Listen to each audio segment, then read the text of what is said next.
Buenas noches con todos. Es un placer estar aquí en mi casa, la UNI, y les quiero contar acerca de algo.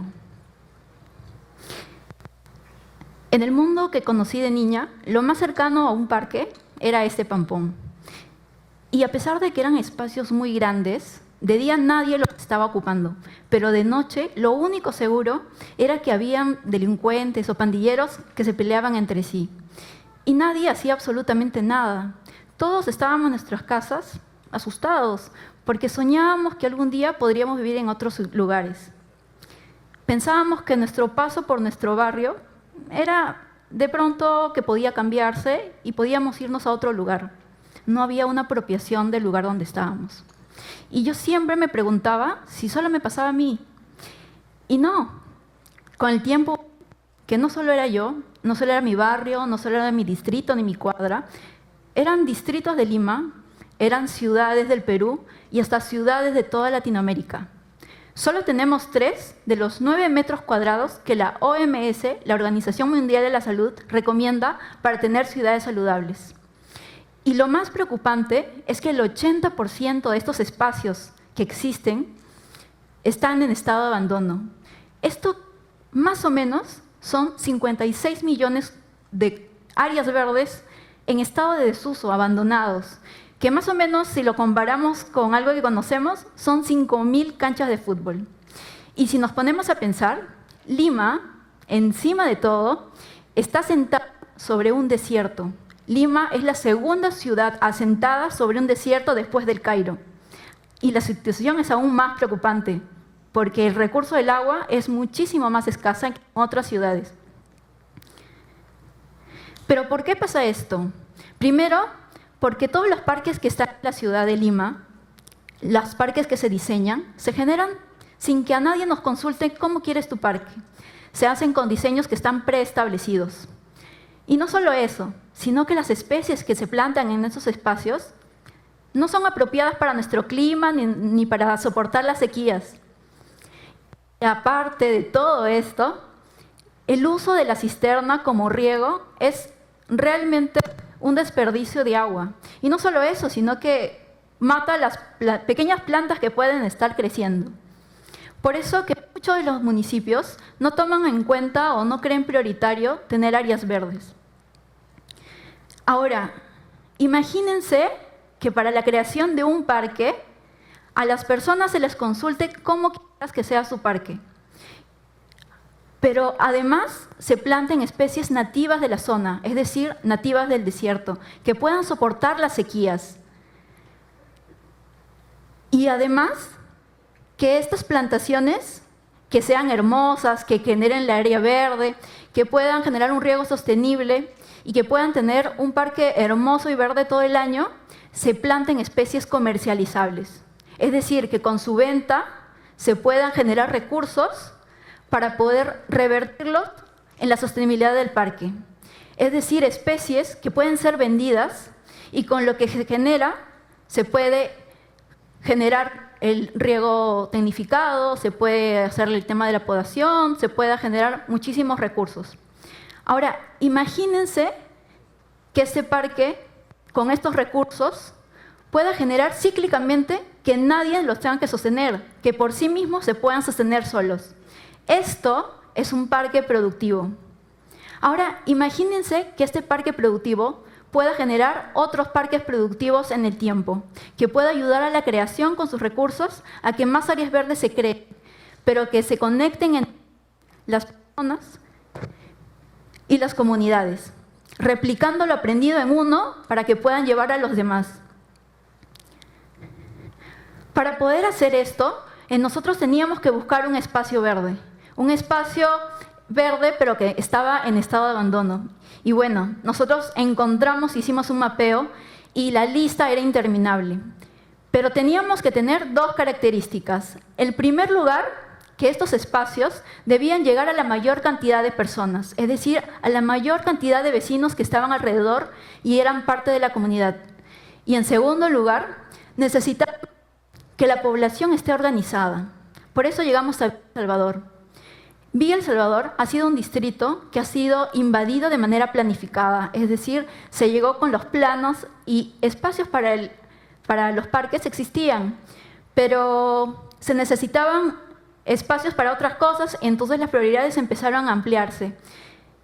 Villa El Salvador, además, tiene una fuerte conexión con la población. Las juntas comunales trabajan de manera en conjunto y son los mismos pobladores que han hecho en algunos casos sus pistas o sus veredas. Entonces, por eso llegamos a Villa El Salvador. Y el lugar que escogimos era un lugar muy especial, porque fue el lugar donde mi socio Félix creció de niño. Y nuestra primera aliada fue una persona valiente que nos ayudó a conectar con toda la comunidad. Así que llamé a mis amigos, a Daniel y a Sisi, empezamos esta aventura. Lo primero que hicimos fue convocar a toda la comunidad y les mencionamos que queríamos hacer su parque. Muchos de los vecinos de pronto nos decían, ustedes son políticos, o qué cosa es lo que quieren de nosotros, y nos dimos cuenta que el primer paso para generar un parque no era plantar un árbol o no era de repente generar bancas. El primer paso para hacer un parque era tener la confianza de la comunidad, tener la confianza de la gente. Y solo lo íbamos a lograr con mucho trabajo arduo y con mucha perseverancia. Así que empezamos los talleres de sueños. ¿Y qué eran los talleres de sueños? Era generar que los mismos vecinos puedan soñar su parque, puedan soñar qué es lo que quieren dentro, soñar cómo quieren sus bancas, cómo quieren sus pistas, cómo quieren sus veredas, cómo quieren sus mobiliarios. Y también mapeamos lo de vulnerabilidades, el taller de peligro, para conocer cuáles eran los peligros principales. Por ejemplo, dónde es que se acumula el desmonte, dónde se acumula la basura, dónde está la mayor cantidad de gente que empieza a hacer cosas terribles dentro de estos espacios. Y junto con toda esta información creamos un diseño. En el 80% de los espacios lo generamos junto con los vecinos con árboles nativos, con zonas para jugar, un árbol como un parque normal.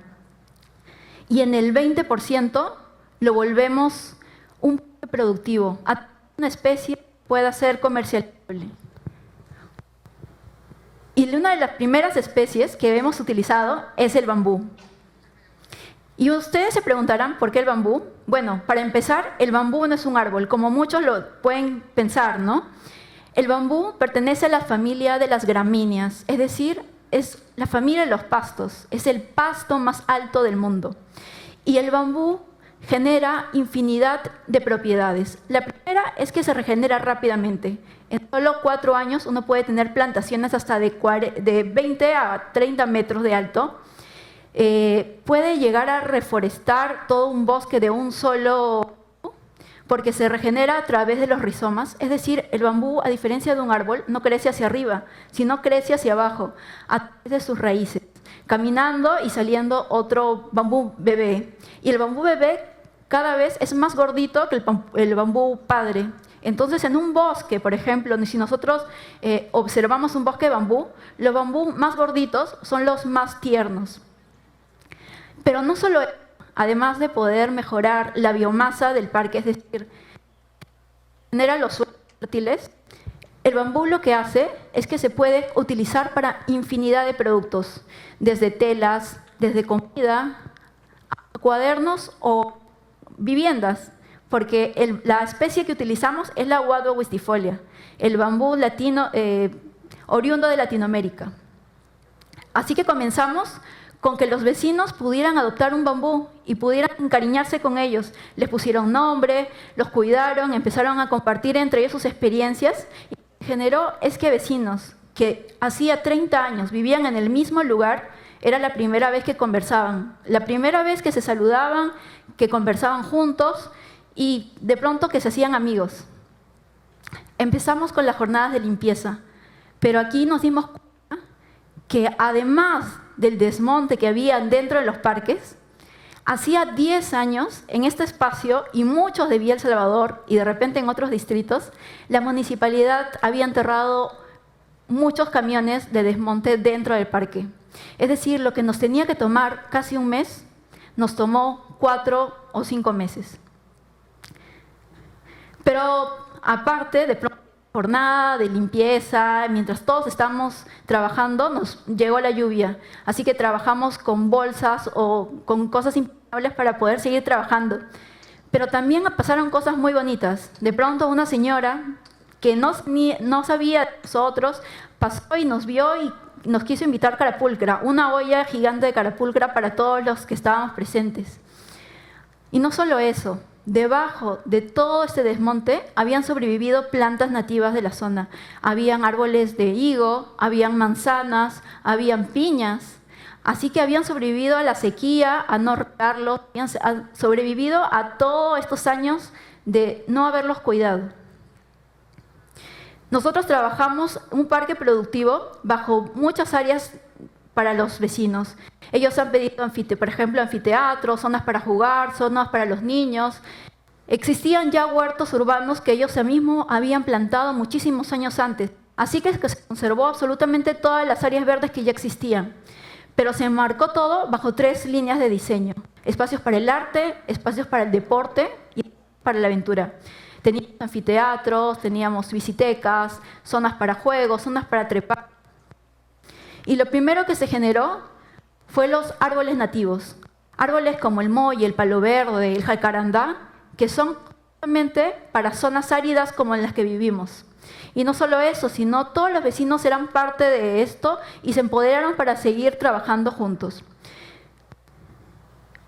Así que empezó a trabajarse el nodo comunal. ¿Y qué era un nodo comunal? Bueno, era un grupo de vecinos elegidos por todos y eran los encargados de transformar este bambú que habíamos plantado en el 20% de los parques y lo podían comercializar. Ellos eran los encargados de poder comercializarlo, venderlo a una empresa cualquiera o poder utilizarlos ellos mismos. Con ese dinero poder seguir generando su parque y así generar este ciclo, el ciclo de sostenibilidad del parque. Para esto, nuestros aliados principales han sido los voluntarios, han sido la comunidad misma, ha sido la municipalidad y empresas aliadas como Exrunner, con el cual trabajamos su compost. Pero ¿cuál es la importancia de un parque? Muchos pensarán que un parque es un bonito donde hay mariposas y pajaritos. Pues no. Un parque, en la casa o en las viviendas, las familias se reúnen en la sala, en el comedor para poder conversar. Pasa lo mismo en un parque. En la sala o comedor, ¿qué pasa si en una familia los hijos simplemente van todos a sus cuartos, trabajan en sus computadoras y no se ven todo el día? Lo que pasa es que empiezan a ser familias que no empiezan a conversar entre ellos. Cada uno resuelve su problema a su modo, nadie conversa, todos están súper desalineados. Y lo que genera, si hay algún tipo de problema, nadie se entera. Y de pronto, si hay algún tipo de conflicto, puede estallar de manera estrepitosa. Lo mismo pasa en los espacios públicos, en los parques. Por ello, en los parques es donde se respeta a las personas, se genera la civilidad, se generan nuevos lazos. El roce social hace que uno pueda poner límites, empiecen a resolverse conflictos sociales, que es tan importante para tener barrios saludables. Actualmente, un parque que tenemos implica 500 familias, es decir, 2.500 personas, ya que trabajamos en espacios de 100.000 metros cuadrados. ¿Cuáles son los beneficios de tener un parque productivo? ¿Por qué yo tendría un parque productivo por mi casa? En primer lugar, todos los parques que están trabajándose como espacios verdes mejoran la calidad de vida de las personas. Pero no solo eso, sino que las viviendas que están alrededor de estos parques aumentan su valor comercial en un 20%. Además, se mejora la seguridad de la zona, porque para tener ciudades más seguras no es necesario que pongamos cámaras o guachimanes. Para tener ciudades más seguras es necesario tener actividades, es necesario tener personas, abuelitos que están sacando a sus nietos, personas que están caminando, porque empiezan a ser los ojos y oídos naturales de nuestro parque. Y si pasa algo, ellos son los que empiezan a salir, porque de pronto las personas que quieren hacer algo malo se van a otro lugar, porque ya no les gusta esto, no les gusta que haya mariposas ni personas que estén jugando. Pero no solo eso, un parque productivo genera econegocios a través de la transformación del bambú.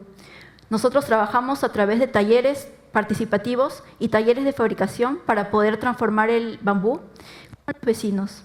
Se genera además un pulmón verde y se ahorra el material que ya se tiene dentro del espacio. Y eso es que nace Antarqui. Antarqui es una empresa social peruana que lo que hace es crear parques productivos. ¿Y cómo lo hace? A través de la fabricación, cosecha y generación de productos a base de bambú. ¿Cómo lo hacemos? En realidad, porque no queríamos quedarnos en un solo sueño. Primero, nosotros generamos con nuestras ventas de productos el financiamiento necesario para poder sostener estos parques. Transformamos el bambú que generan los nodos comunales y a través de un proceso de laminado lo convertimos desde la caña hasta una tabla. De repente todos han visto que las casas rústicas utilizan el bambú simplemente como caña. Nosotros lo que hacemos es un proceso de laminado. Cortamos cada una de las tiritas de este bambú y lo transformamos a través de un prensado y un pegado en una especie de tabla. Generando esta tabla, uno ya puede generar cualquier tipo de producto que haría con una madera. Y lo combinamos con la fabricación digital. Y nuestro primer producto ha sido los lentes de sol. Y muchos se preguntarán, ¿pero por qué lentes de sol? Teníamos muchísimos otros diseños de muebles o algún tipo de artículo de repente de la casa. Pero nosotros necesitábamos un producto que uno lo pueda llevar en su día a día y que además sea un referente para mostrarlo en tu trabajo, para mostrarlo con tus amigos, con un selfie, y ayudaba muchísimo a transmitir el mensaje, a diferencia de un mueble que de repente lo tienes en tu casa y solo lo ve la familia o las personas que te visitan. Y se acuerdan que las áreas verdes las trabajábamos bajo 3 líneas de diseño. Bueno, los parques lo trabajamos justamente bajo esas 3 líneas de diseño: la línea artista, la línea deportista y la línea aventurera. Pero ¿cómo hacemos esto posible? Les cuento que yo he vivido entre maderas, entre lijadoras, entre trabajadores que transformaban, porque tengo una herencia de mi papá que ha trabajado la madera por muchísimo tiempo, casi 40 años, y por eso pudimos transformar, que la industria de la madera pueda transformar a generalizar y poder transformar la industria del bambú. Además, que gracias a mi socio que trabajaba en la fabricación digital, pudimos combinar ambas cosas, la fabricación tradicional con la fabricación digital. ¿Y cómo hacíamos escalable esto? Porque obviamente es una idea bonita y todo, pero ¿cómo es que podíamos llegar a vender más? Porque nosotros realmente lo que queríamos hacer es un mayor para crear parques productivos, para poder generar todo lo que podamos ayudar de manera muy directa, que se pueda llegar a más personas, que se puedan hacer más talleres, que se puedan comprar más plantas, que se puedan implementar más cosas. Obviamente necesitamos financiamiento. Y para ello teníamos que tener alguna forma de poder escalar la venta de los productos. Una de las cosas que hicimos es generar puntos de venta en todo Lima. Tenemos puntos de venta en Lima y en Arequipa. Y luego empezamos a trabajar ya exportando a Europa para poder generar un mayor alcance. Y nuestro primer punto de venta propio recién lo vamos a inaugurar este 28 de noviembre en el Jockey Plaza. Así que es un punto para poder generar muchísimo más impacto, porque necesitábamos poder crecer más. Y para poder crecer más teníamos que vender más, porque nosotros somos una empresa social. Somos un híbrido entre una ONG y una empresa normal. ¿Cuál es nuestro sueño? Poder generar que en 5 años podamos tener 10 parques productivos que estén conectados entre sí y que se pueda transmitir toda la información y se pueda compartir lo que hacen dentro de estos parques. Sobre todo, todos los conocimientos que se transmiten y poder pasarlo de parque en parque. Y sobre todo, pasar de los 2 metros cuadrados de área verde que tenemos a los 9, que es lo mínimo que necesitamos para tener ciudades saludables. Yo no les había contado, pero Antarqui es una palabra aymara, es una leyenda de un niño que sueña con volar y que le pide ayuda a las fuerzas de la naturaleza para poder lograrlo. En sí, todos tenemos un niño dentro que sueña, todos tenemos Antarqui. Porque al final no se trata de un parque, no se trata de un lente, no se trata del bambú, se trata en realidad de las personas, del amor que hay entre ellas, de ser solidarios, de luchar por nuestros sueños y poder transmitir la información y compartir todo lo que sabemos. Se trata de ver el mundo de otra forma. Se trata de ser felices. Gracias.